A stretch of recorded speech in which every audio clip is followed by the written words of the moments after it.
In today's video, I'm going to teach you how to set a closing date in QuickBooks Online and password protect it. Hi everyone. Today I'll show you how to lock your books in QuickBooks Online by setting a closing date and adding a password for extra protection. This is a great way to keep finalized periods clean, prevent accidental edits, and maintain consistency in your financial reports. Start by opening QuickBooks Online and signing in to your account. Once you're in, look to the upper right corner and click the gear icon. This opens a menu with your core settings. Under the Your Company section, select Account and Settings. This is where you control company-level preferences that affect how your books behave. On the left-hand side, click Advanced.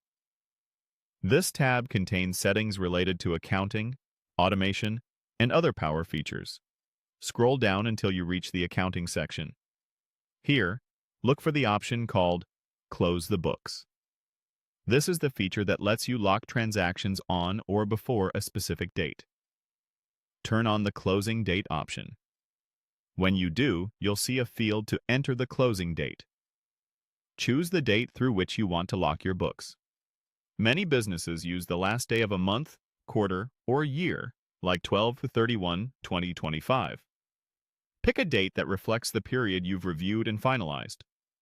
Once this is set, QuickBooks will prevent changes to transactions on or before that date. Next, check the box to password protect changes to closed periods. This adds a crucial layer of security.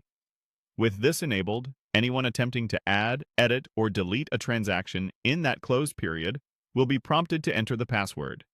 It helps ensure only authorized adjustments are made, and it creates a clear audit trail when changes are necessary. Enter a strong password that you'll remember, and store it securely. You'll need this anytime you intentionally make changes to a closed period. If you work with a team, make sure only the appropriate admin users know the password and understand when it should be used. A quick tip: double-check that your closing date is correct before saving, so you're locking the right period. When everything looks good, click Save to apply your changes. This locks in the closing date and the password requirement. Finally, click Done to exit Account and Settings and return to your main dashboard. That's it. Your books through the closing date are now protected, and any edits to that period will require the password you set. If this video helped, please like, subscribe, and share. Thanks for watching.